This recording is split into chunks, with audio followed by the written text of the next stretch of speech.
If my recorder will start. There we go.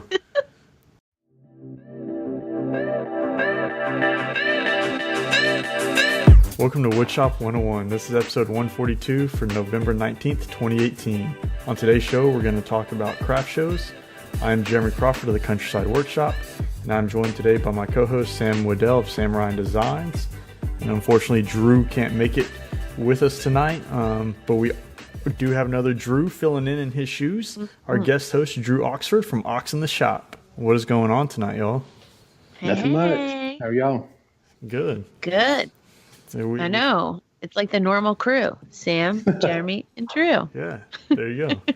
And when you're not here, we have another Sam fill in. I know. It's perfect. You're going to have to find another Jeremy to fill in. Jeremy Hill. There you go. There we go. Yeah, he's hilarious. But we would love to thank our patrons, John Ramminger, Sean McHenry, Carl Mose, Neil Sims, Eric Rhoten, and Jeb Braswell. We thank you guys so much. If you would like to support the show, you can head over to woodshop101podcast.com/support, where there will be links for small one-time donations and reoccurring donations. If you want to become a patron to our Patreon campaign, then head over to patreon.com/woodshop101. All of our patrons receive an after show twice a month as a benefit. You will also support the show. You can also support the show by heading over to Woodshop 101 podcast.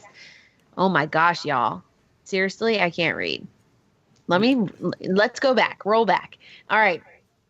If you want to support the show in a different way, you can buy. We have t-shirts and hoodies and Rev marker packs, and we have new women's tank tops, and we have kids shirts. I mean, we have so many new apparel and merchandise. You definitely go check it out. You can go see it all at countrysideworkshop.com/shop for the link. Drew wasn't here to laugh at me. Ha ha ha. You need to laugh because I mess up all the time and I always get laughed at. Yeah. All right, let's jump in and talk a little bit about what's going on in the shop. Drew, you want to tell us what's going on in your neck of the woods? So I'm between two shops, I guess. I wish I had two shops. I know. No, you do not want two shops. It sucks. So my 18 by 22 car garage that I've been in for 5 years, I'm finally in the process of moving out of it into a 24 by 70.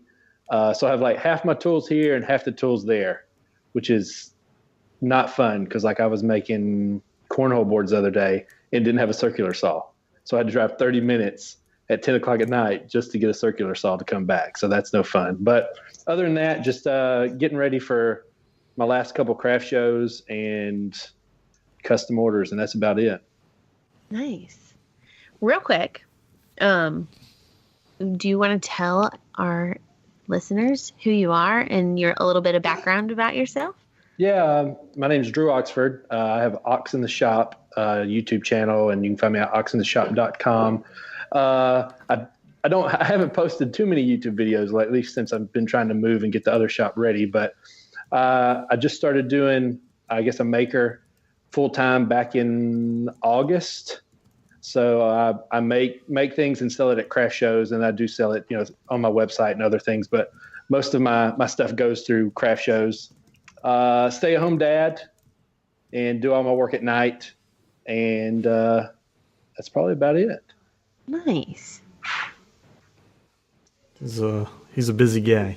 Yeah, definitely. I know. I forgot to ask you that before we jumped into what's going on in the shop, but I wanted to get a little background. Yep. All right, Perfect. Sam, what have you been up to? So I was traveling last week, which was really fun. I got to play with Festool and Rubio. So that was a crazy, amazing experience, and I learned a lot of great new things. And now I'm going to go broke because I'm going to want all of the Festool tools that I played with. So that's really good. But in the shop, we are finishing wood countertop. It's not totally butcher block, but it's more decorative. And then we have a console table and a coffee table going out this weekend. And then coming in, we have a big hall tree. It's pretty big, so that will be fun to make. And then we also have a another dining room table, and then hopefully a 14-foot dining room table. So that will be my biggest dining room table to date. And I really hope that contract goes through. So, because it will be really fun. But, is that one piece? So we were trying. So most of our pieces, we want them to be able to break down in case you ever move. Right. And this family is building a massive house. I think it's like, what did he say? Like his dining room is 1,500 square feet, just his dining room. So it's crazy, but so we were thinking of doing it in like 2 sections. And so 7 foot and 7 foot for the top. And then, we'd have an apron, and he wants a true farmhouse style. So we were thinking 6 legs. I know we talked about this last time. Jeremy would do the 5 in the middle. So 4 and then 1 in the middle. But I think we came to the conclusion we're going to do 6. So we'll see. But I drew up it in half. Or he can have like really big breadboard ends on the end and have like an 8 foot or a 10-foot piece, in the middle. And then I've seen it like at Restoration Hardware where they have really big breadboard ends where there's like 3 or 4 in a row. And that's really rustic looking. So we'll see what he decides. But if it was one piece, that would be insane. Mm-hmm. I don't think I could move it. Yeah. So. I mean, for the pure fact of being able to move it, besides you delivering it, but him getting it wherever he needs to go, maybe he moves or whatever, like that. Yeah. 14 feet is huge. Huge. It's going to, just to get it through a doorway, you're probably going to need 4 or 5 people. I know. And so what I was saying too was that he doesn't live like right down the street. So he offered to come and pick it up. He has a huge truck. They live like kind of out in the country instead of like towards DC. So he offered to come and pick it up. So I'm like, well, we're going to have to do it in pieces. And like my shop isn't huge. And I know on one side we could fit it, but then it like, I just have no clue how that would work. That's like the only piece that will be in your shop. Like it would have to leave before anything else could get started. I know. So I think the 2 7-foot pieces is kind of what hopefully I'm leaning towards. But I did it in such a way that he can't pick solid 14 feet. I mean, it leaves it up to you to design, and you just straight tell him, like, hey, this is the way it needs to be. So that's what I was like, this is, and he has 6 kids, 5 boys and a little girl, which is crazy. And he was like, we need something that's durable. So I said ash or white oak. Yeah. Are you making benches for that or just a table? So that's what I was wondering, because he never mentioned anything about benches, but I was like, I wonder if he needs benches, because he also, with building this house, I think it's like a 10,000 or 12,000 square foot house. He was like, we need coffee tables and side tables and stuff. So it would be a great client to have because he needs a lot of stuff. But he's like very like, they're not ready yet, so it won't be done. Their house won't be done until next summer. So I have plenty of time.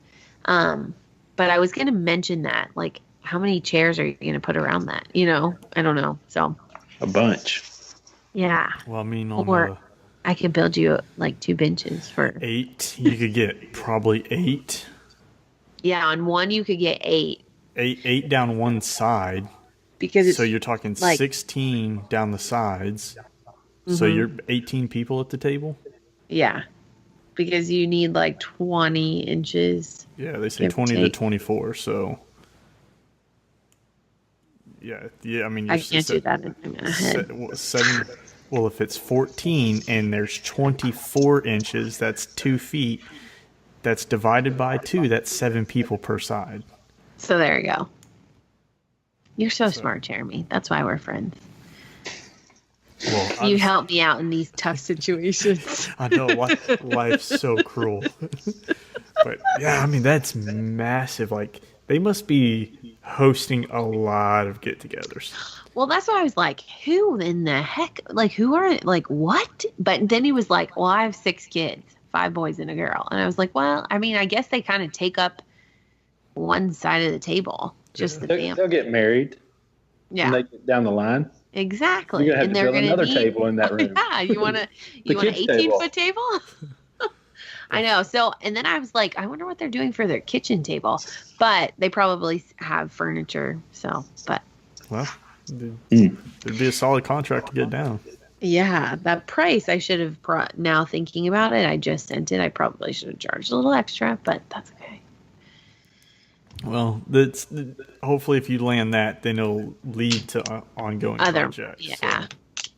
Because I was just thinking, did I just price out 4 legs or 6 legs? Shoot. But I think I priced out 6. Yeah. Anyways, it's a big overhead, so that's okay. I shouldn't worry about it. Yeah. All right. Well, but what are you up to? Oh, your little crying face. Oh, did I hit that? I had a bunch of crumbs on my thing.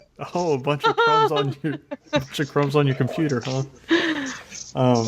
No, so I've been working on military shadow box. It's a giant ship's wheel, and I think I talked to you a little bit about it a while back. About I'm doing a repair job on it. So finally, like, I got all the repairs done. Now I'm just going back through the process of actually getting it like assembled again and looking decent. So I have pretty much everything put together, minus getting a piece of glass cut. So I'm gonna have to find somebody around here that will cut. I think it's about 22 inches. I think circle piece of glass. And not try to charge me an arm and a leg, because I mean that's a pretty hefty piece of glass to cut. And Lowe's and Home Depot around here only cut, I don't know, like 18 inches wide or something. They don't have anything that's that big. So besides like getting that done and wrapped up, I'm hopefully get it out of the shop by Thanksgiving. Just been kind of playing around. Got a CNC a couple weeks ago, trying to learn that software and get it up to speed, just to see what the kind of capabilities it can bring in for the shop. So it's definitely been more of a learning curve than what I wanted it to be. It's just figuring out like the tool paths and like all the getting everything to cut accurately has been a headache. So it's definitely not as easy as I thought it would be. Once you get the hang of it, though, it won't. Yeah, it's not that bad. At the beginning, that's how it is. So I got what's that, Sam? I want that shaper. Have you seen the shaper? Yes. Sorry to stray, but I want that thing. Yeah. So I have the Shapeoko 3, their extra large one. And it was I had it up and running, cutting pretty decent, and then one of the set screws in the Z-axis pulley came out, and it just started going haywire, cutting everywhere. They sent me some more set screws. I was able to get it put back together, had it cutting good again, and then today I was working on some other things. It was cutting circles in 3/4 inch plywood, just like 4-inch circles, and it started cutting the circles off center, and like it would do one pass, and then as it started doing the other pass, it would like shift over 1/8 of an inch, and so it just started cutting them not consistent. So I don't know. I'm gonna have to go back in there and look and make sure the set screws are still holding tight. And then I have one of the belts on it it just continually gets loose. The left, the belt on the left side of the machine just continually gets a lot of play in it. So I'm gonna need to sit down and just do some maintenance on it and try to get it figured out and figure out if it's just like a bad belt that just keeps stretching or something like that. But I mean, it's definitely an awesome tool, but it's going to be there's going to be some error in it because I put it together, so. Right. Yeah. If it's missing like that, mine doesn't run off belts, but I would usually, when it does that, it's like skipping some steps. Mm-hmm. So it's probably missing teeth in the belt and not going in the exact path it's supposed to. Yeah, and I think that's because the belt is loose on that one side. That's what I would think it would be. Because mine would do that sometimes because mine's a threaded rod. Yeah. And every once in a while on the back where the motor attaches to the threaded rod, if those set screws get a little loose and they're not squeezed onto either the motor shaft or the threaded rod, it's going to turn, but it might not turn the exact amount. So it might not make it. So you got to just make sure that stuff's tight. Yeah. But once you get all that figured out, it's pretty easy.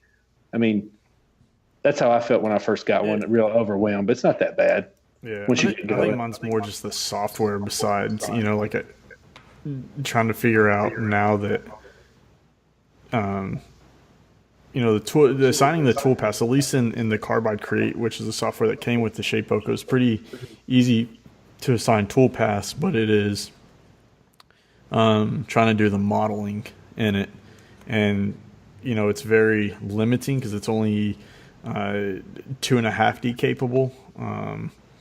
So I probably, before too long, I'm going to upgrade to the Vectric V-Carve, like the desktop, and see. But just looking at like that user interface, there's a whole lot more buttons and a lot more things to figure out. So that's what I have.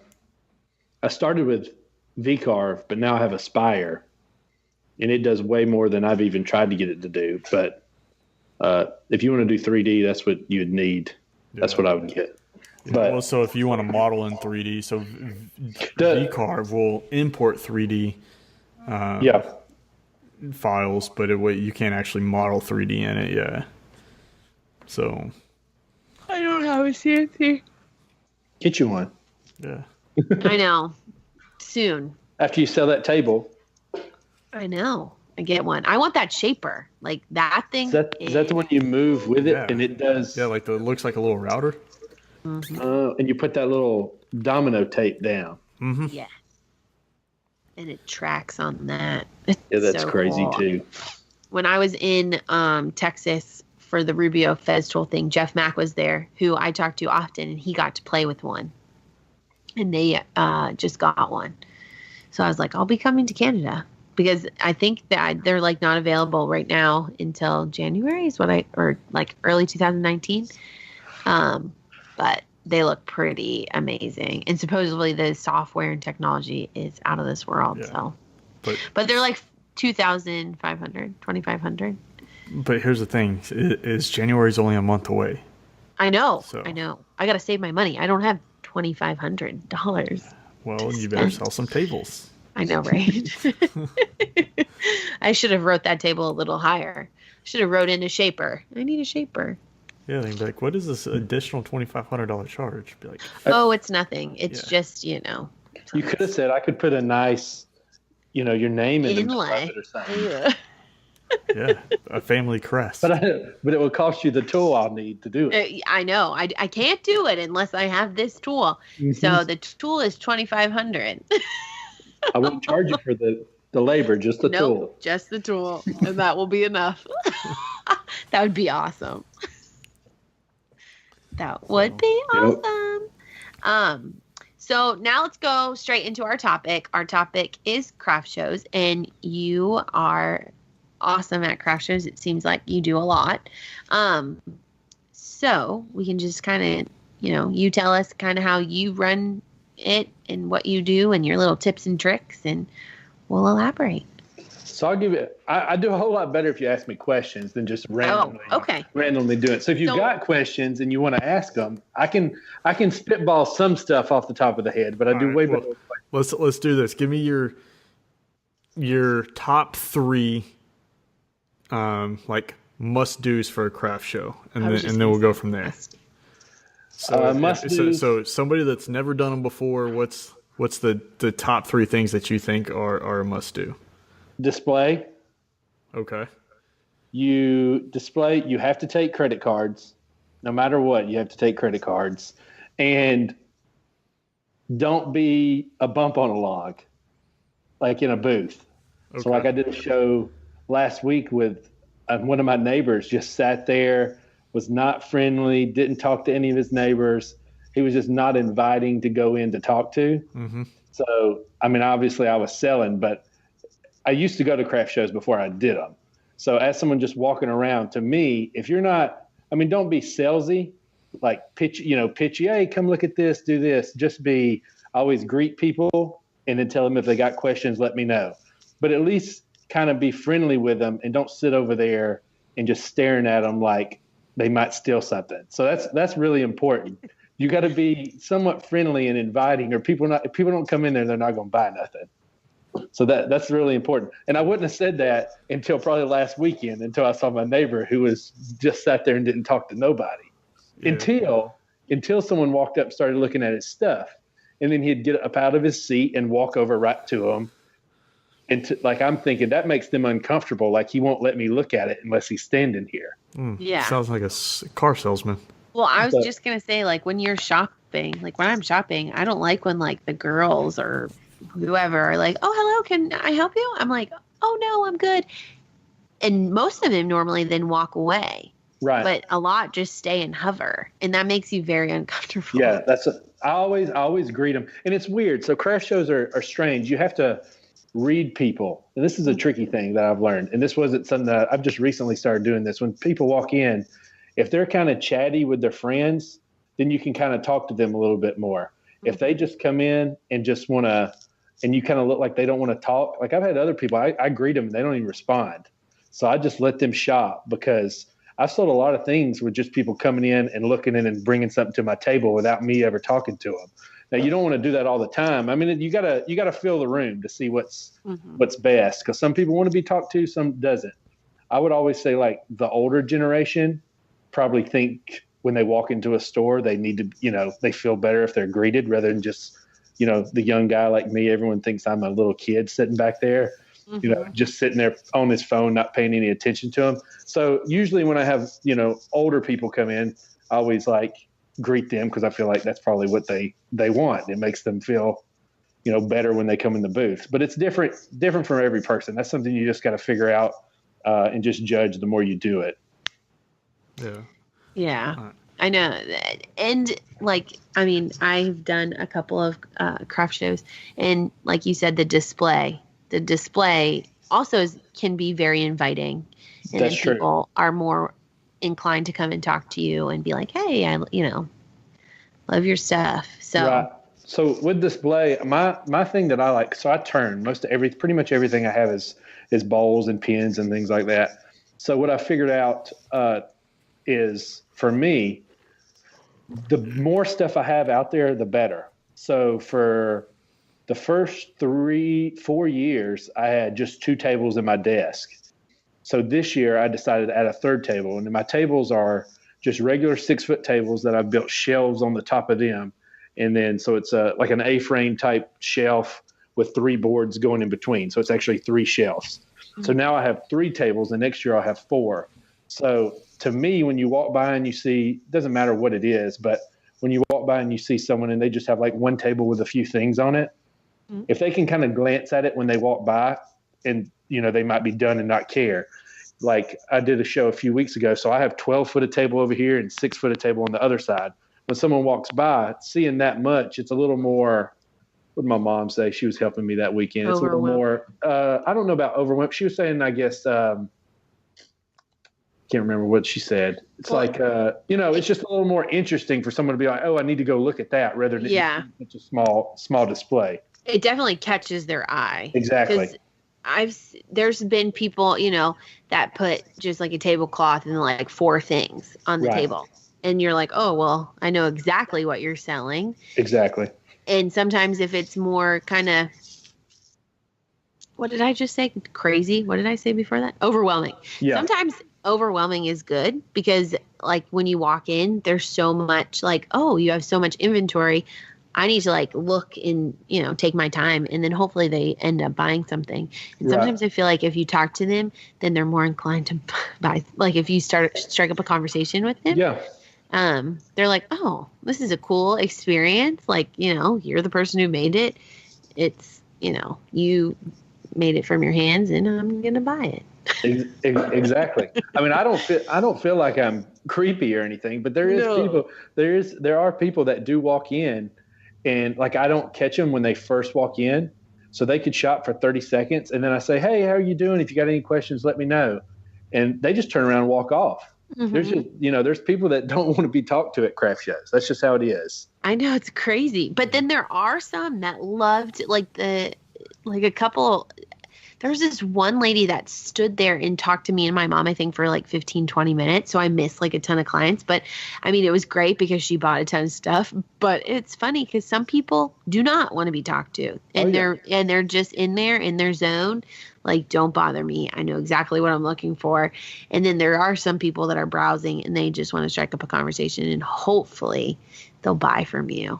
That's so funny. So something you reminded me, another thing about craft shows, if you're going to do them, is you kind of need to have thick skin, kind of, because you're going to have, because chances are if you're, people that are listening to your podcast are doing something very similar to what I'm doing. So a lot of it's, art. You look at it as art. So chances are it's not going to be cheap. Yeah. So you will deal with a lot of people that come by and they see, a $15, $18 pen and just want to complain about it.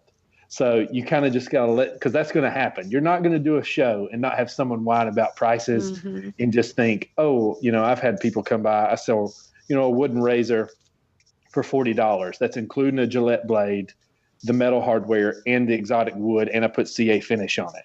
So, the hardware is it's not cheap. It's not a fortune, but, I got money and I'm obviously making money. But I have people walk by and see $40 for a razor after they love it until they see the price.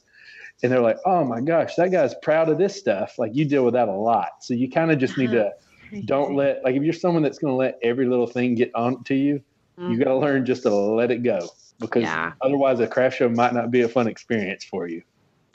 That's cool. I didn't know you did wooden razors. Yeah, I do razors, pins, bottle stoppers, duck calls, pepper grinders, razor sets, utensil holders, salad bowls.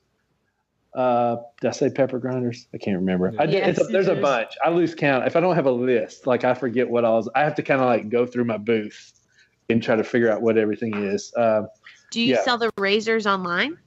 I do. That's really cool. I sell a razor by itself, and then I also sell another one where it's a stand with a badger brush and a razor, and it's all one thing. How much is that one? It's $110. Would you give me a discount? Possibly. You never know. That's another thing you do. You do get a lot of people trying to haggle you at craft shows too. Oh yeah. I don't know why they think it's a yard sale, but that's what happens. I know. Well, I'll be there tomorrow at your craft show haggling you for a wooden razor. That's what happens. That's what happens. A few weeks ago I had a guy come in there and he goes, this is two stories. So I had a guy come in there and pick up a bowl, little tiny bowl for $20. And he says, it says 20, but does it mean 10? I said, what? He said, will you take 10 for it? I said, no. Will you take 12? No. Will you take 15? No. Will you take 18? No. Will you take 19? No. 19.99? No. I said, I'll take 20. And he just puts it down and walks off. That is so okay. So I have another question for you. Go for it. Ask questions. I do better with questions. Okay. Worst customer at your craft show. Oh God, this one's fresh. So I had a lady come in my booth two weeks ago. Wasn't a customer. She didn't buy anything. This was just someone that came in there. So she came in. She goes, so what do you put on these bowls? And if you're familiar with General Finishes, they have a finish called salad bowl finish. That's what the can says. So I don't like to tell. A lot of times when people are asking you what finish you're putting on, it's someone that's dabbling and they just want to basically do the same thing as you. So sometimes I tell them, so it depends. Depends on what kind of vibe they give me. If they're rude when they come in there, I won't tell them. But so sometimes, like her, she wanted just to know. So I said, not to sound like a jerk, but it's salad bowl finish. That's what the can. Because if I just tell them salad bowl finish, they look at me like, Yeah, because it's a salad bowl and I'm putting finish on it. So I said salad bowl finish. That sounds like a jerk, but salad bowl finish. That's what the can says. And she goes, well, what's in it? I'm like, well, I can't tell you exactly what's in it. I know it's food safe once it's cured. They don't give me that information on the can. And she's like, well, I like things to be natural. I'm like, oh God, here this goes. So she says, I want things to be natural. I want it to be, I don't like the shiny. I'm like, well, if you want to buy something, I can make it however you want to make it. She's like, well, why don't you try to make it not shiny and just and not have this finish on there? I'm like, I've done that before. I'm not doing it. She goes, well, I'm an artist and I just don't like it shiny. And I didn't think where I should have said, well, I'm an artist and this is the way I like to do it. So this is the way it's going to be done. But I just kept going back and forth, and back and forth. And finally, and I'm pretty calm. I mean, I have a temper, but it takes me a long time to get there. A long time. So she's going. And finally I get to the point where just saying, if you don't want to buy it, you can just go somewhere else. But I mean, that's probably the meanest I've ever been in a booth, just because she just kept saying, she wanted me to completely do what I do different because it's what she wanted. She's like, yeah, she wanted it where it was just like beeswax finish. I'm like, I've done that before. My first year was like that. I do better now. So why would I go back to that? Yeah. Or you tell her, it's $200 and I'll make that bowl however you want. And my mom and dad are sitting right behind me. And I'm thinking, finally, my mom comes up with some comments afterwards, like saying stuff to her because she's like, she didn't want stuff. She was like this. The mom said something like, what about that makeup on her face? I'm like, Mom, why didn't you say that when she was there? I know. Why did you just sit there and be quiet? You could have had my back. That's so funny. I know. Isn't that funny how whenever, I don't know how you guys are, but whenever something happens like that, I am not quick to respond. And I'm like, damn, I should have said that. It would have been a great, punch in the face. But No, I'm the exact way. It's like a couple days later before I yeah. The same. Mine's like a week later. I was like, oh, should have said that. So number one bestseller at a craft fair. Product? Mm-hmm. Bowls. Simply because I have probably the majority of my booth is bowls. And I make the most bowls, but I do have all the pins and the razors. Mm-hmm. Just because one, and this is another good tip. So I like to have everything. That's why I have so many things, to be diverse, because not everyone cares about a wooden salad bowl. Mm-hmm. Not everyone eats salad. They don't really, they don't want it. I have pins. I mean, I'm sure there's some people that don't write, but most people are going to have, a pen or something. Some people don't shave, but I do have razors. I have pepper grinders. So if you like the bowls, but you don't use a bowl, but you like pepper grinders. So I try to have multiple different things simply because I want basically anyone that, as long as they like wood, if they don't like wood, then they're not coming in there. So as long as they like wood, hopefully there's something in there that they'll like. So instead of just like I've done shows before, like the guy that I was talking about earlier that was not friendly, all he had was pins. That was it. And there's quite a few people that do that. Just, there's hundreds of pin kits and that's all he had. But if you're not into pins, he ain't making no money. Yeah. So I like to have multiple, and I'm always adding things, changing things, taking some stuff out. Mm-hmm. I put it in there for a year. If it doesn't do good, take it out, put some other things in there. So, and another thing. So a tip is if you're going to do craft shows like year after year, you kind of don't, depending on what you have. So if you're like me and you have bowls and pins, you don't want to really have the same thing every year. Because a lot of times you have the same customers come see you year after year. But if they've already bought a bowl last year, the year before, and they don't have any weddings they have to go to, or obviously they don't need a new big salad bowl, they're not going to buy anything from you because they don't need another one. So I try to like this year I have pepper grinders, which is something I haven't had before, and just try to every year add at least one or two things new that's different that someone might want, because they don't need 10 salad balls. If they want to buy them, I have no problem with that, but most people don't need 10 salad balls. Do you make utensils, did you say? I do make utensil holders.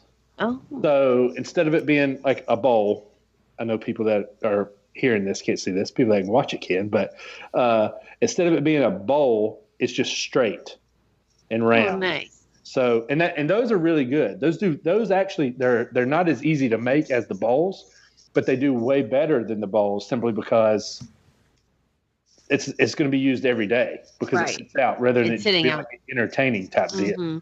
But yeah, and I just use it. So I use all exotic woods, and they're all just layered, walnut, bubinga, zebra wood, purple heart, just stacked on top of each other. Nice. What is one thing that you don't have like at this craft fair that you've made before? Like what else have you offered? Like I made styluses before. Yeah. I mean, I keep one. Like I sold one last week just because I have one for when people sign receipts on the iPad and they're like, "Oh, you make one of these." I'm like, "Yeah," and then they'll buy one maybe. So, but I used to actually have them at a display. Don't have those. Click pins is something I had before. I'm not having. This is like one of my last shows, so inventory is pretty low. So like click pins, I don't have. Salt and pepper shakers, I don't do anymore. I do just pepper grinders, and I have like salt cellars. But like I like the pepper grinder, the salt and pepper shakers that I made, but because of what they were, I would break a lot of the wood before I actually could get one working. So I'd be losing money, like lose 3 blanks before one finally worked, and I got tired of doing that. It's different if you're using just something, but if you're using Coca-Cola or something kind of hot, pretty expensive, 3 of them breaking before one works, it went your profit. So that's pretty much it. I think I don't have at this one that I have had before. Nice. So how many shows do you do a year? I do about 15, but next year I'm going to try to get to 25. Nice. So do you find that like during the holidays there's more, right? Yeah, this is the busy time. So this is my 7th weekend in a row this weekend. Whoa. So 7th weekend in a row, and before that I had a weekend break, and then I had 3, and then a weekend break, and then I think I had 3 more. So that's crazy. My big time. So I do one in I do one in April. I'm going to do one in February this year. Same time as Workbench Con. Are you going? I've already bought my Workbench Con ticket too. So I don't know what I'm going to do because I need to do the show because it's a big one. But I might go to work. I don't know if it's worth it. Y'all might to go to Workbench Con for just Thursday. Like I could go all Thursday, but I couldn't go Friday, Saturday, or Sunday, or Friday or Saturday. So it doesn't even start Thursday until 5 o'clock at night or 4 o'clock at night. So I'm debating. I don't know what I'm going to freaking do. I don't know. I still got a ways to go. But anyway. You should send your super cute children, your kids, and your wife to go sell. Oh, she'd love that. Yeah. And your kids would probably bring in like a ton of attention. Just put them out there and be like, do you want this bowl? Like a cute little 1-year-old and 3-year-old? That is not a joke. I've done that before at shows. I've had my daughter last year stand in front of a booth, and people would walk by and she'd go, "Buy a bowl," and people would look at her, or people wouldn't pay attention. She'd go, "Ah," because just no one was coming in. Yeah. So but February I do it. Well, maybe February, May, June, August. I do like one. I am going to try to add some in like March and April this year. But most of my shows are August, September, October, November, and December. I don't know if I'm going to do a December one this year, though. And those are because this is the busy time, pretty much every weekend. Getting busy, ready for the holidays. I think going back to the first thing you said about displays, I want to say that at least to me, that's probably one of the more intimidating aspects of doing a show. Yeah. Just for the pure fact of you're trying to figure out like how to properly display things. Like you go to a show and you look and you're like, man, these people got like their artwork, their paintings. It was so well displayed, and you're trying to figure out, well, what do I do? How do I do that? They got all these elaborate racks and holders and all this other stuff. So what kind of advice can you get for like a starting out display? Like what's something that is a necessary? I know we talked about, not necessarily just having a few things out on a table, but do you have any suggestions for like cheaper alternatives to start on a display instead of going Build all out? things.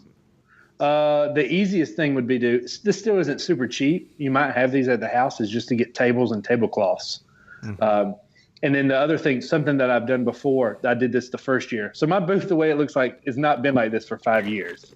It's only been like this for maybe the last 4. The first year was all trial stuff. So a table with tablecloths. And then if you wanted to give it some level, some different, dimension, you can just take you a board from Home Depot or Lowe's that's fairly cheap and just screw on some legs to it. And now you have like a 2-tier. That's the thing I like. So if you see something in front and something behind. If everything's on its same level, it's kind of difficult for someone to see it when things are in front of it. So I like the things to be, on the bottom and then have something above it. That just makes it easier. And you can get a folding table like I have in front of me at, Walmart for what, $20-$30 maybe? Yeah. I think you can get them fairly cheap, like the Lifetime brand or Costco brand. Yeah. That and tablecloths. So if you're going to do, there's a lot of shows indoors, especially probably depending on where you're at. Being in Georgia, my last 2 are indoor. Everything else I do is outdoor. So you have to have a tent, and most of the time you need you need a 10 by 10, right? 10 by 10, and it depends. You can get a bigger tent. Most shows, the booth space are 10 by 10. Some shows are 10 by 12. Some shows are 10 feet, and they let you go as far back as you can go. It just depends. So the general, if you're going to do one booth, is a 10 by 10. But, if you want to spend more money in a double booth fee, you could have 2 tents if you have the inventory. I'm trying to keep mine in one tent as long as possible. Obviously, if I had 2 tents, I'd have more inventory. But, there's some shows I do that are $600 booth fee. That's $1,200 right up front before you even make any money. So, I'm trying to stay away from that as long as possible. That's why I'm trying to maneuver things. And your display's always changing. It's always – you do something and you don't like how it looks, so you move things around.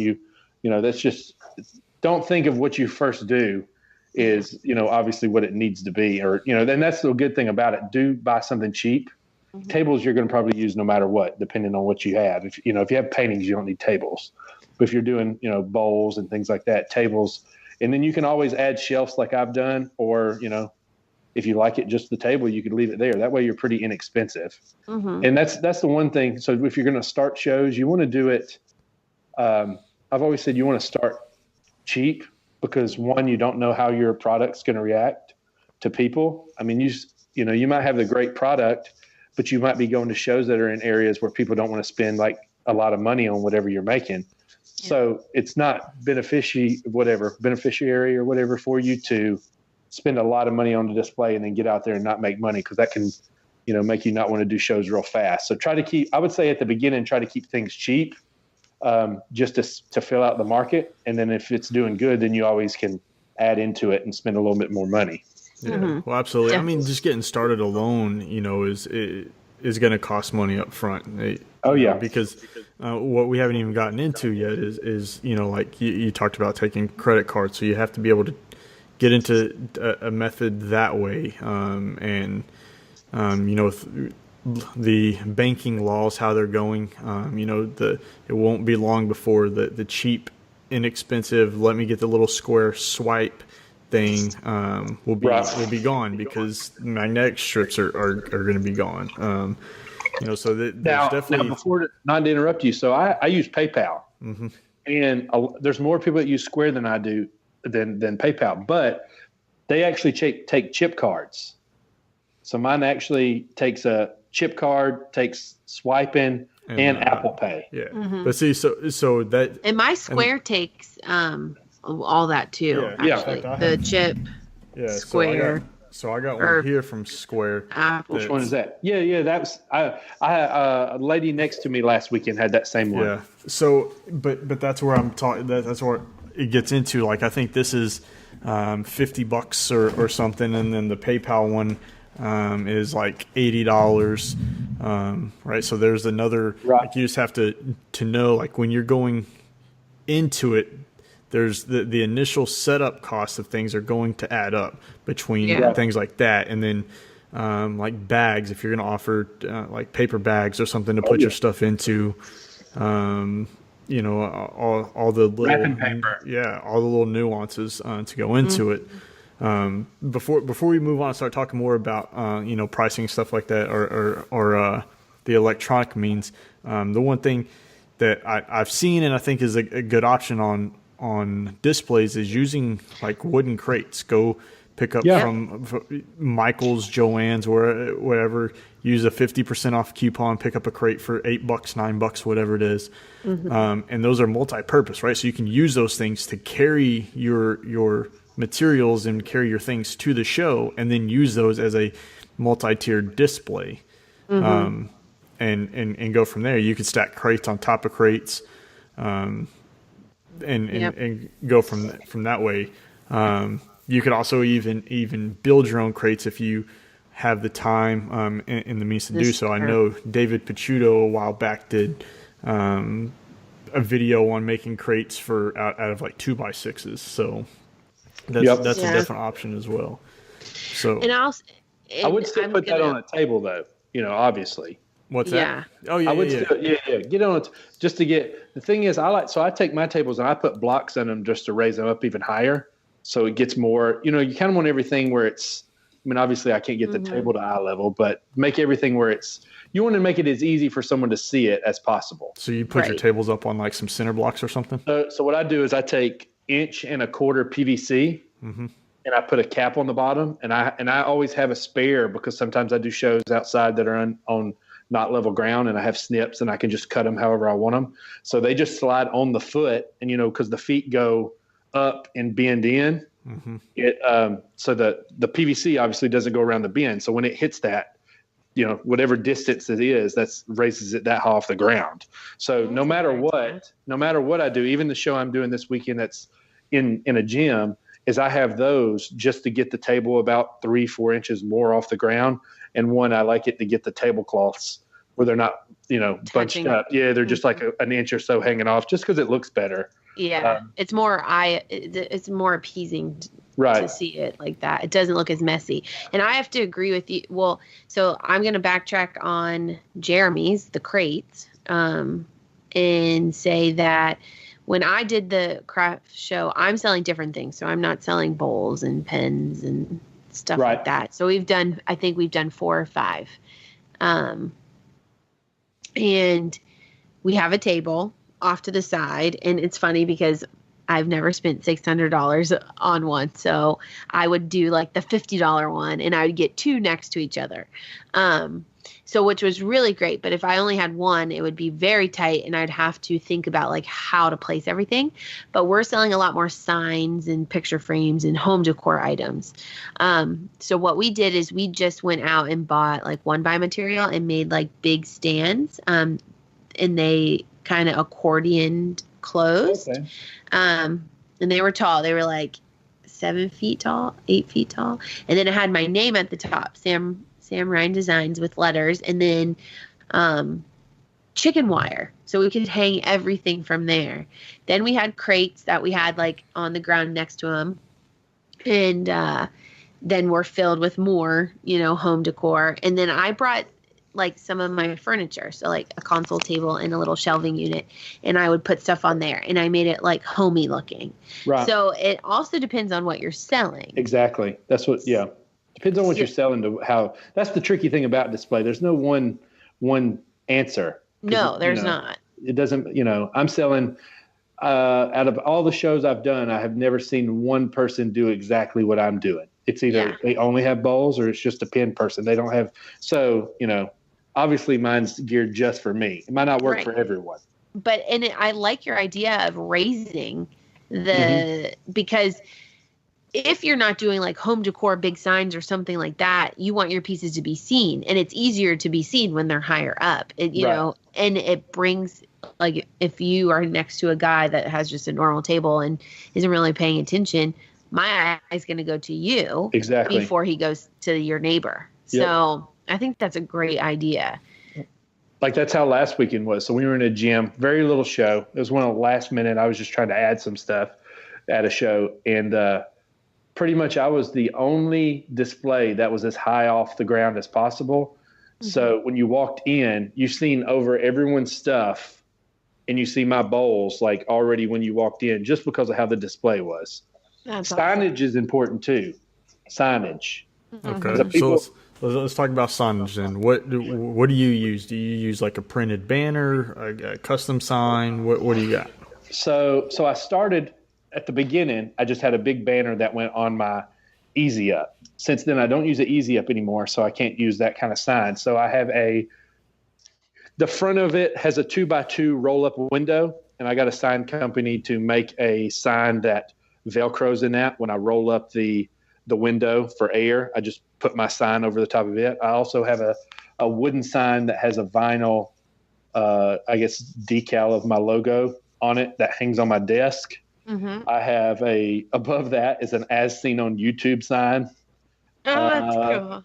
What else do I got? So, I have signs. I have another sign over my head that's inside the booth, which not everyone sees because people are oblivious sometimes at looking at things. What does it say? So it says, all bowls are, what does it say? Shoot. Let me look at the picture. It says like all bowls are, you caught me off guard. Oh, no, you're fine. It says like all bowls are natural, no paint stains or dyes used, exotic woods from all over the world. That's the general thing. Because a lot, because most people, and I didn't know this before I was a woodworker, that, there's woods like purple heart, yellow heart, zebra wood. Right. Most people that walk in there think I'm dyeing something to look like that. Mm-hmm. So, and lately I've been getting the question this year of, how do you get the purple? So how do you get the purple? As in, how am I making purple? That's the way I take that. I'm like, no, it's Purple Heart from South America. So I started getting a lot of that. So I'm thinking, well, how many people are the ones that don't care to talk, that are thinking I'm dyeing pine or whatever, even though it still wouldn't look nowhere the same. And then they see the price, $90 for a big salad bowl, and they just think that's ridiculous, but they don't know all this wood came from all over the world, and then it came all the middlemen. Yeah, and then I had to make something that if you kind of know that, it kind of justifies the price. So yeah. I try to put things out there to eliminate questions with signage, even though sometimes they don't look.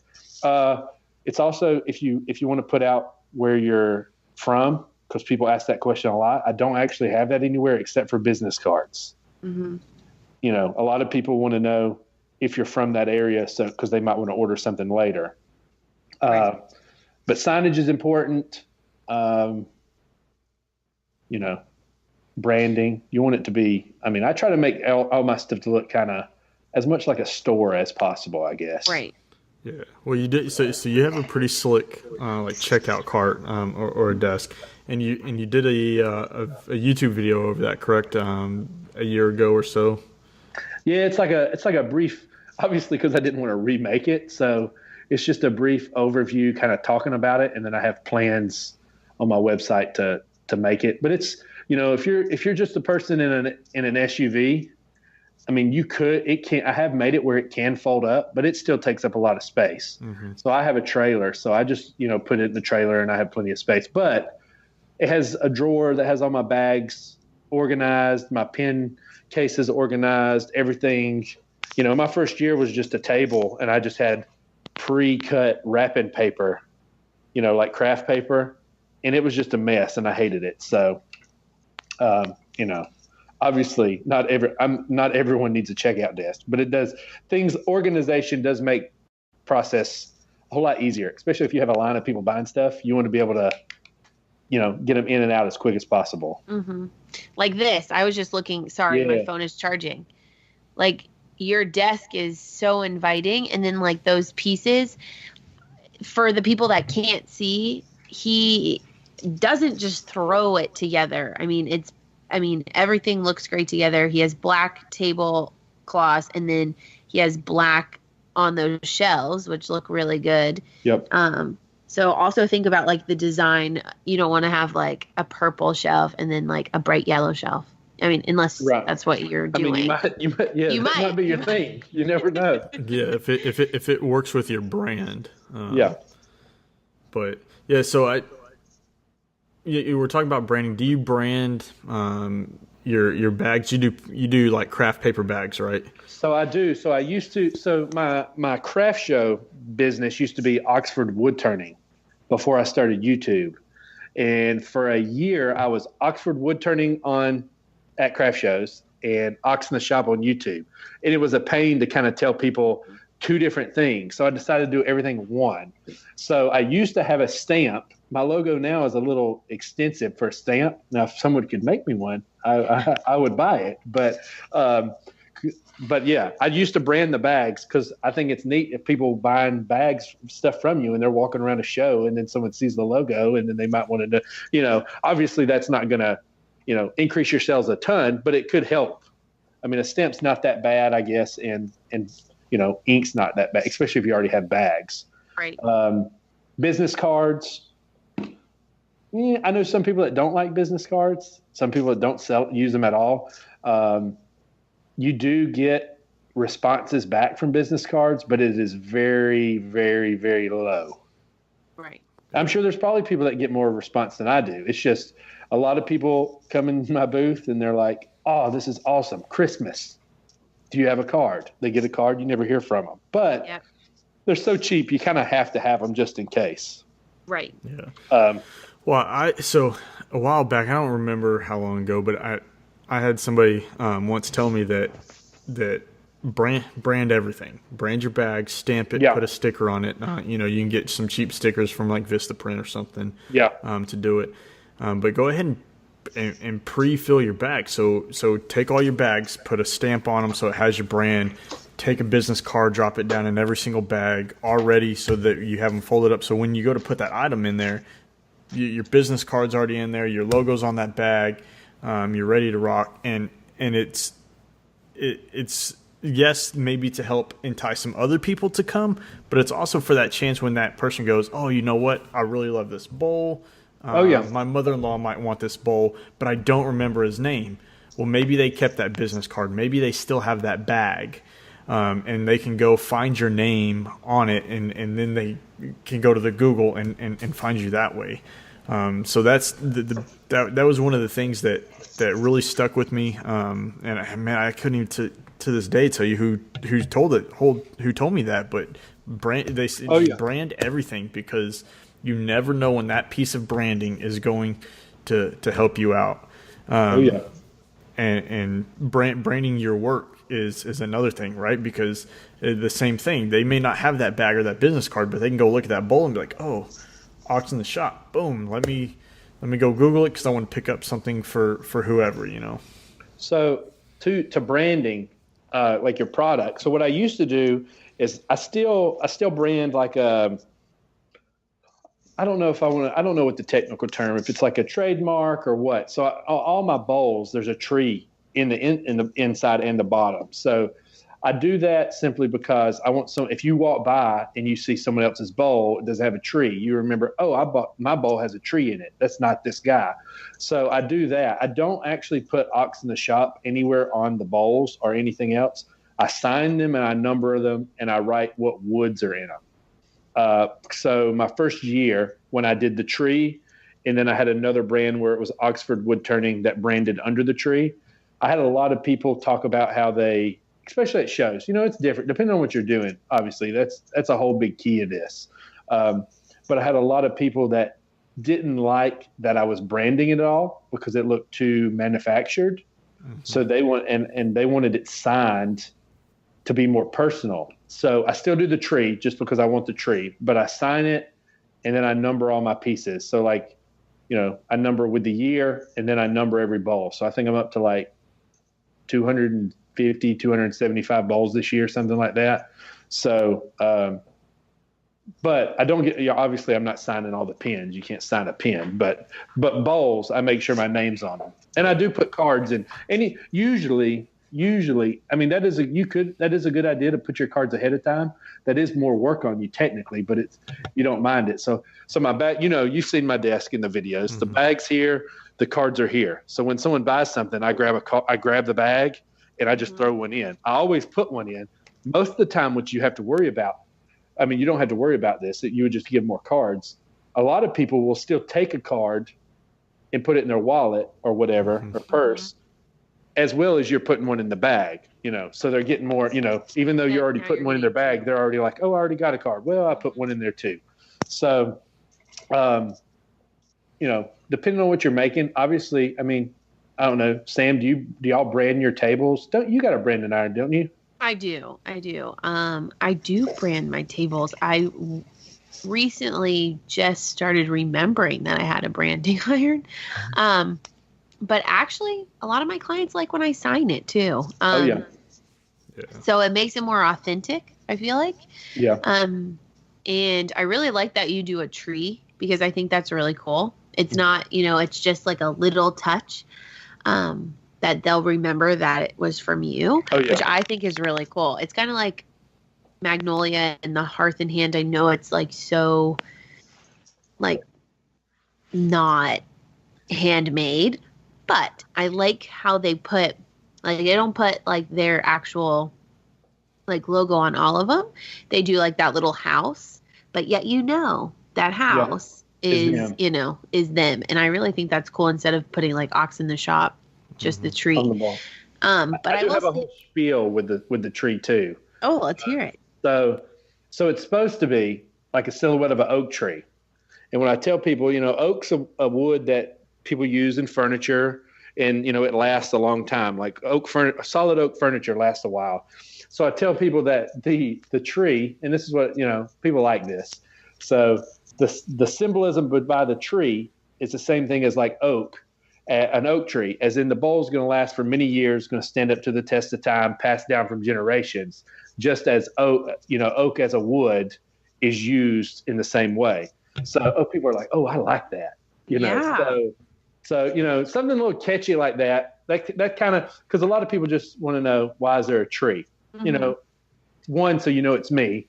Two, I have something that kind of means something with the tree that people kind of like. I was going to go with the state of Georgia, but I do shows outside of Georgia. I thought people might not like that, so we went with the tree. Especially if you're in Alabama. Oh yeah, I do. I'm trying to do shows in Alabama. I do shows in Tennessee and Florida, so I don't think they would like that. Yeah. I went to the University of Alabama. Oh so. No, that speaks a lot. That's why she can't read. It is why I can't read. I'm just kidding. I only went there for a year, though. I got homesick and came home. But I went to Georgia for 2 years. So. Oh, nice. All right. Well, I think there's a lot of good knowledge there on craft shows. Mm-hmm. I do know. Can I add one thing? Yeah. Go ahead. Add one thing. So with the tent and display, and this is one of my biggest pet peeves. If you're gonna do outside shows, you need weights. Like that, to me, that's one of the actual more important things, simply because you don't want your tent and your product to get messed up. And to me, what drives my stuff's not going away. Each one of my legs has 150 pounds of sand on each one. So I'm not worried about my stuff. What drives me crazy sometimes when I leave is the person that's in their first couple shows. And I mean, it's your first couple shows. You don't know any better. That's just how it is. But you have an easy up, which doesn't weigh much, and zero weight on it. It doesn't take much for that thing to pick up and get thrown into someone else's tent. So weights, if you're going to do outside shows, obviously you're going to have a tent, and you need weights on them. Whereas it's taking a 4-inch PVC pipe with a cup with a cap on one end, fill it full of concrete or sand, and put another cap with a eye hook, and then just hang that just so it's something holding it together. Easy Up also sells like sandbags that wrap around the legs. Something just so, because to me, I would feel, if it was my booth, I'd feel bad getting there. Not everyone does craft shows full time, but there is a good bit. I'd feel so bad getting there the next morning and seeing that my tent got blown away and completely wiped out somebody's inventory.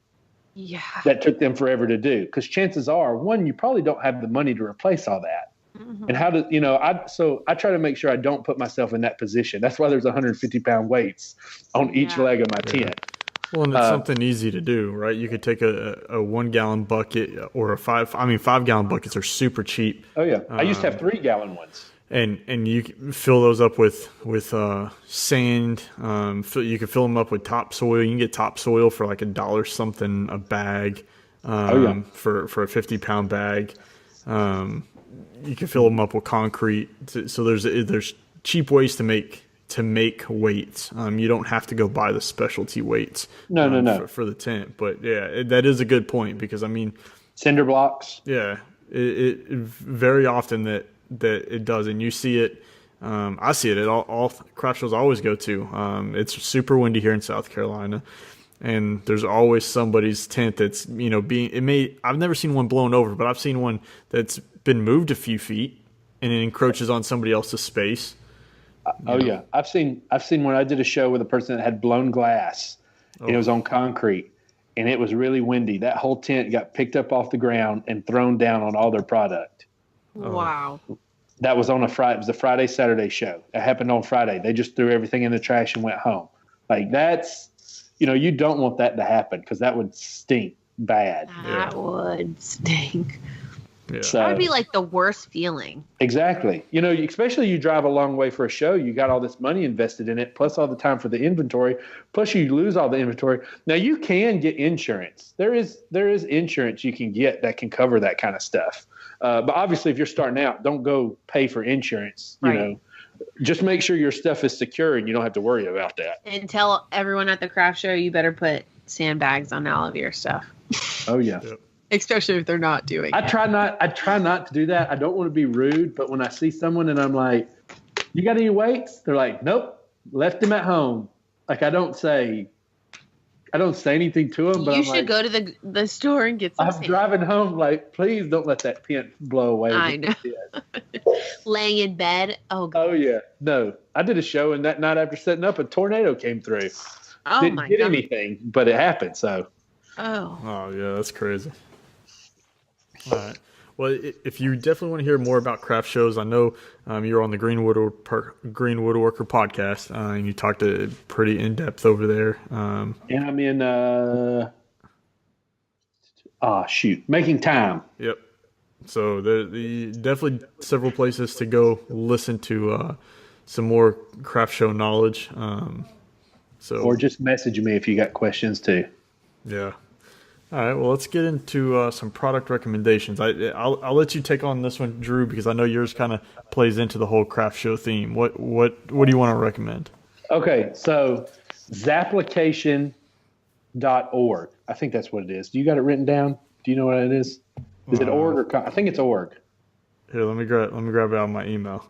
Yeah, you keep explaining it, and I'll. Okay, so it's Zapplication.org. So if you're wanting to get into craft shows and you don't know where craft shows are, there's still a lot of them that do paper, find it on their website, print it out, mail it in. But a lot of them are moving to Zapplication. So you can actually go on there, search, like I'm in Georgia, so I can search Georgia, I can search December, and I can pop up the shows that are for that month. I can search specific weekends. I even can bring up, like right now, what shows have just opened their registration for next year. So if you're looking, and it's a good way to find shows in your area or wherever you want to do shows at. And it's simple. So you have a profile on there. You load your pictures and your description, email, all that kind of stuff. So instead of you having to fill all this out on paper and mail it in and do all that boring nonsense, you just find where you want to do a show. Say you want to apply for the show. It will have you like a question. It's like for 200 characters, type in what you do, or you give a description of what you do. So you type in what you want to do. I always, gives you a category: jewelry, wood, painting, blah, blah, blah. Select that. Then it asks you a couple questions about, booth size or whatever you want to do. And then it just tells you it needs like 4 pictures of your product and one of your booth. So this ties back into it. If you're going to do shows, it does help you to set up your booth, maybe in your yard, take a picture of it, because people want to see how that looks, because they kind of have an idea of what all their booths want. They don't want someone to come in and, it not fit their look. So, but you load all this on those applications. You just click which ones you want, and then you pay, like a lot of them are just like a $25 application fee, and you send it. And it's when you get accepted or declined, it sends you an email. And then you get to go on there and pay when you get accepted. A lot of shows, like I'm going to do a show next year. It's first week in December. It gets its money January 31st. You actually have to pay them 11 months ahead of time. So this one doesn't do that. So you only pay once you get accepted. The downfall of it, though, is you lose your $25 application fee if you don't get in. That part kind of stinks, but it puts everything in a database where you're not having to try to look for shows, which is what I use it a lot. Especially if you're wanting to, this is another thing. If you're wanting to do shows next year, the big time for shows is the fall. Start looking in January, February, March. A lot of shows want their money ahead of time, or want you to at least apply ahead of time to kind of go ahead and get all their stuff figured out. And that's something you can do on those applications just because, all that information's there. Sorry. No, That's really you're good. cool. I just looked it up, and actually was playing around with it. Oh yeah. So you can, the thing, I don't really want to do shows probably outside of the South because that's too much to go. So you can go in advanced search and just search the South. And then it tells you on there, a lot of them tell you how long they've been going on. If a show pops up and says it's in their 55th year, chances are they're going to be a little more pricier. Then their first or second, usually the first ones, if you're starting out, you might want to try the ones that are kind of newish because their application fee our booth fee is not going to be so expensive. And that's one to try. I said earlier that I do a show that's $600. That is not one I started 5 years ago. I've only been doing that one for 2 years. So it took me a while to work up to paying that for, one show. But what I found out, usually the more you spend on a show's booth fee, the more you make money-wise, product. Usually they usually resembles that there's going to be higher priced clients walking through too. Yeah. So people there ready to spend the money. Yep. Yeah. So, all right. Awesome. All right, Sam, what about you? What do you want to recommend? I'm going to recommend the Rubio products. I thought I knew how cool they were before I went, but I have learned so much about them since being there, and I definitely think, I love general finishes, but I learned a lot. There's a lot of cool things. For instance, like they have the oil, and the oil is great because it's a one coat finish. So you have the color and then your finish in one coat.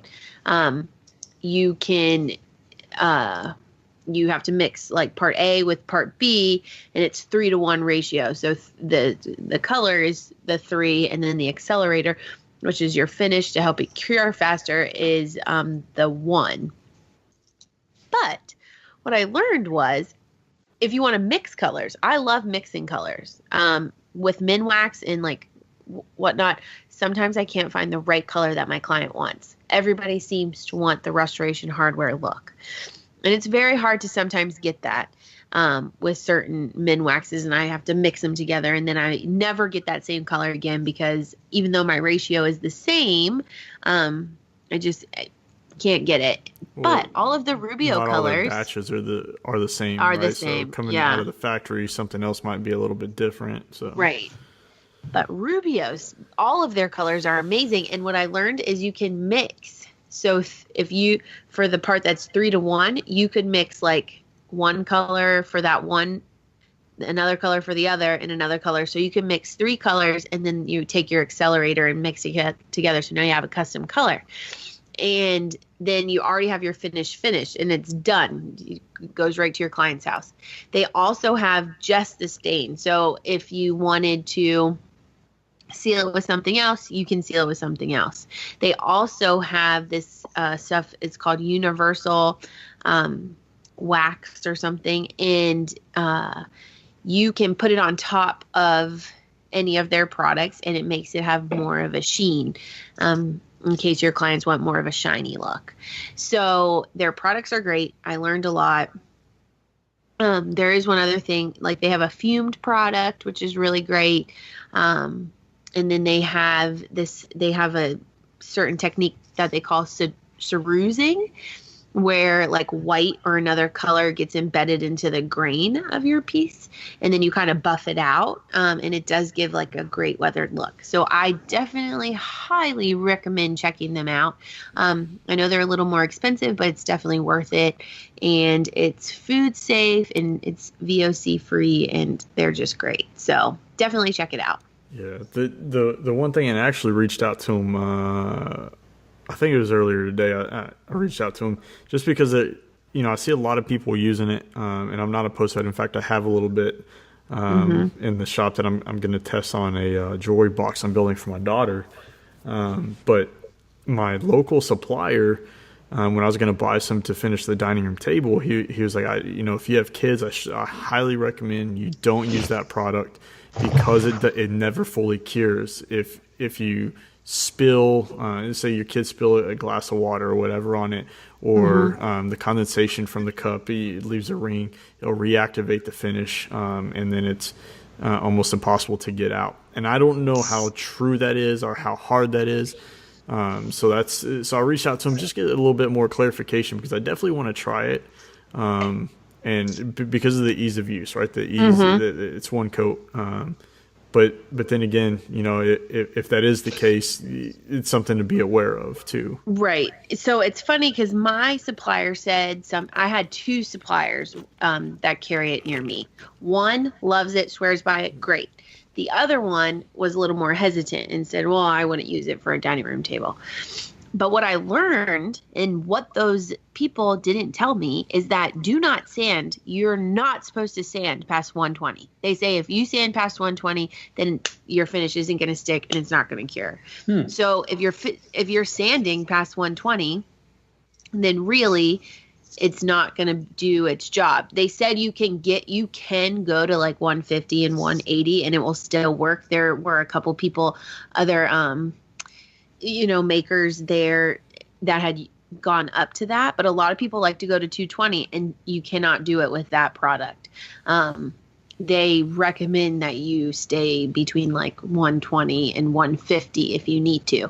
They also, you can also water pop, which, is, popping the grain, but they call it water pop. And they sell these pads, and you like raise the grain, and then you put your stain on, so you don't sand in between. So you raise the grain and then put your stain on, and then you sand it, and it creates a really cool look. And it goes deeper into your wood. But nobody told me that you do not sand past like 120, 150, or else it won't work. But they like poured water on the finish and everything and let it sit for 24 hours, and it was fine. And even if your client, now this is going back to like when we had Donnie on, and Donnie said, if you offer a warranty, let's say they do mess up, because I think I'm going to start offering the warranty. If something does mess up and you use the Rubio, it's very easy to sand it and reapply, and it is all taken care of. So would you have to resand the whole table to reapply, or can you patch? So say I sand, a 2 foot by 2 foot section and reapply. Will it match?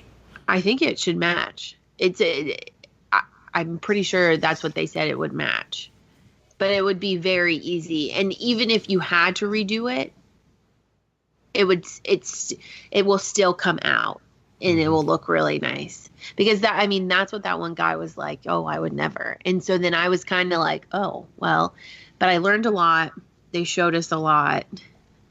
Even that universal oil that stuff was really cool. And you could even do that cerusing effect with that oil. It comes in white, it comes in black, and one other color. But I highly recommend looking into it, because I think if you know how to use it, it works really well. But if you're not using it the correct way, then maybe, you could end up with some water damage and whatnot.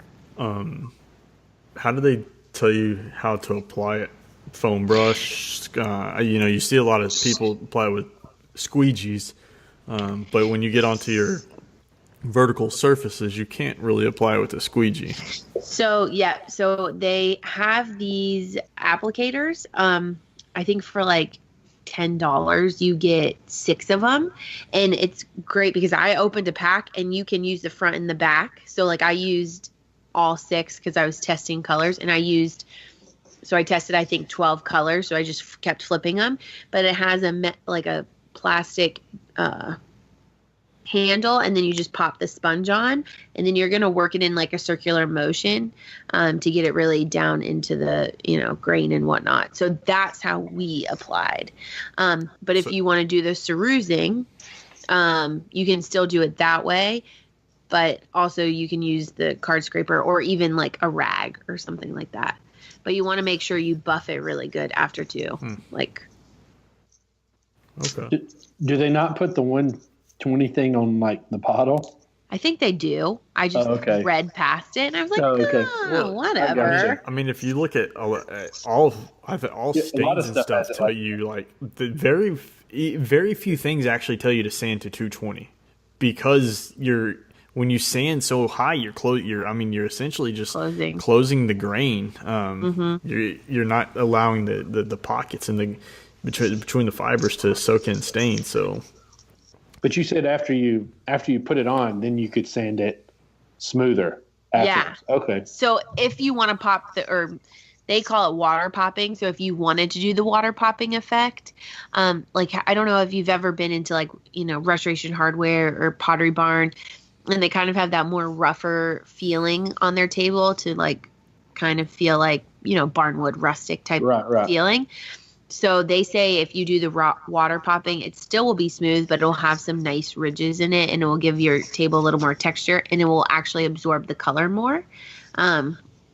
So I think that was really cool. So we did, they did the color where they water popped one side and didn't water pop the other side, and it was a lot darker and it had more character.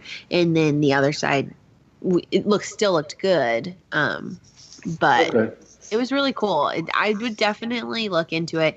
And their social media guy on Instagram is amazing, and he will answer any questions you throw at him. And they're very, very helpful. So, is their social media guy still Kevin? Yeah. Okay. And then there's another guy that's great. And his handle is. He is one of the sellers, and he is actually out near me. It's Alan Nary, Ney. But it's Alan D. Nary, and he is the one you need to talk to. I mean, if you have any questions about anything. So he works with Rubio. So. Awesome. Well, I definitely want to try it out. Like I said, I'm going to try it out on this Droid box and see how it goes, and then maybe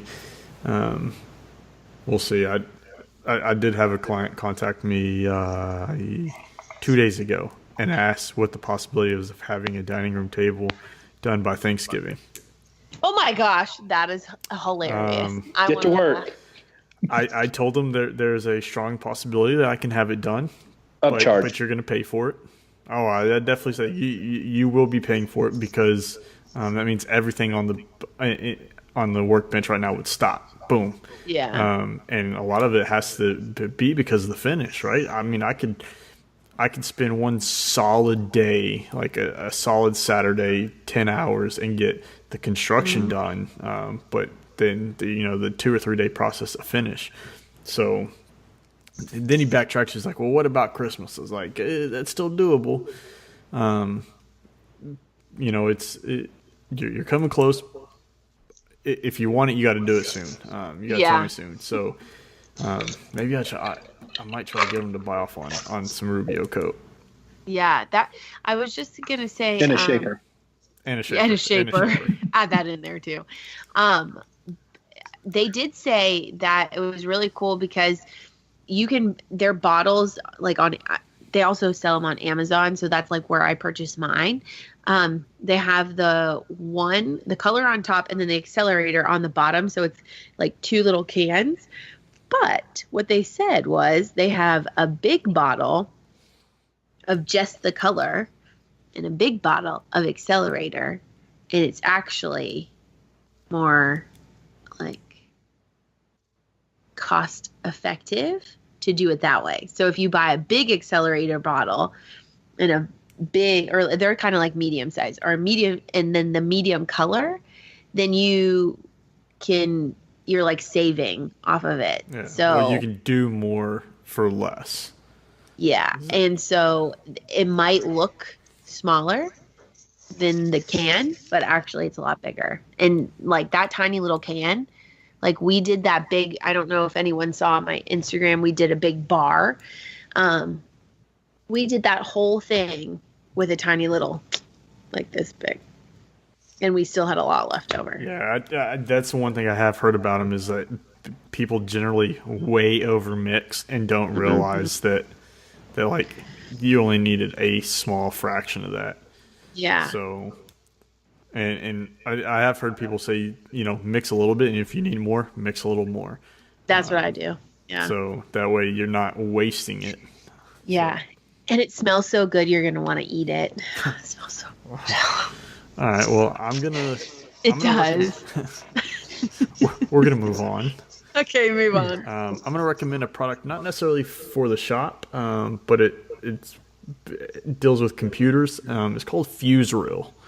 And it's, I think it's a fairly new product. And to be honest, the owner sent it to me. I was talking to him a little bit about it, and so he sent me the product, and I totally love it. It's a little plastic piece. So if anybody that has like a MacBook Pro or a Mac, and they have the two different cables that it comes with, right? It comes with your inverter box with that little plug on it that you can plug into the wall, and a 6-foot cable or whatever. But then it also comes, yes, absolutely, right? And then it comes with that other long cable off to the side. Yeah, that's an additional. And it's another like 6 feet or something. Yeah. And it's very cumbersome to wrap it all up and get it. So this FuseReel, it's like $29. But the inverter box goes into the middle of this reel, and you just literally turn it, and it wraps both cords around this little reel. What is this called again? Tell me again. FuseReel, FUSEREEL. And I've had it for a couple weeks now, and I'm gonna say like that's I would easily buy it over again, just for the fact that when it's done, you're talking about maybe 6 inches in diameter, and it just wraps it up so nice, so you're not just wadding things up and throwing it into a drawer or into a bag or whatever. You can roll it up nice and neat. So there's a couple of. How do you spell it? FUSE REEL. I was going to say that. I was going to ask, but I finally figured it out. We'll let the person who went to Alabama ask. So it's it is definitely worth it. And so I never carried the additional adapter, like the additional 6 feet or whatever, just because the inverter has pain. In the little box has the little clips on it that you can wrap the cord around. So that's what I did, just so I could have it nice and neat. But now that I have this, like it is definitely a lifesaver, because now I can have like a 12-foot computer cable, and I'm not trying to sit so close to an outlet somewhere. No, that's neat. So. Yeah, like I said, there's a few other like products on the market like it. I'm not entirely sure, about them, but I'm using this product. I love it, and it takes seconds to roll your cord back up. Like it's not like, oh, you got to sit here and roll an extension cord. It's literally just turn a dial and it pulls it back in. So when you unroll it though, if you need to go 4 feet, you're going 2 feet of the little and 2 feet of the big. Yeah, so you literally just grab both ends like this and you pull it. Boop. Oh, I only need 4 feet out of it. You just pull it out. I need 6 feet. Pull it out, and it unwinds equally from the middle. I gotcha. I'm looking at it on here. Yeah, you're muted because you're eating. No, we can't hear you. No. Yes. Yep. Okay, sorry. I needed to cheese it. I didn't eat any dinner. So, yeah, if you have a Mac computer, this solves a huge problem that I think has been there for a long time. Yeah, and I need to plug mine in because I only have 5% battery. Oh yeah. See, if you had this, you could go 12 feet. That is so cool. Does it have it? Well, I guess you wouldn't even, using that, you wouldn't even need the other piece. Sam, didn't you have the small part on yours? Yeah, you don't even need that. You don't even need the small piece. No, this, I have it right here. You don't need this piece right here. Yeah, so No. you wouldn't even need that then. No. Because you use the extension part of the cable that replaces this. Gotcha. So that's what I'm going to recommend. It's a huge lifesaver for me. It solves a problem that I've had since 2011, since I bought my first Mac. So Cool. That's really cool. Nice job, Jeremy. So that wraps up our show. I'd like to remind you, if you listen to the show on iTunes, to please go give us a 5-star rating. It helps us reach a greater audience. Like Lazy Guy DIY. What's this? Jeremy finished his table 4+ years later. That was the only thing holding this show back.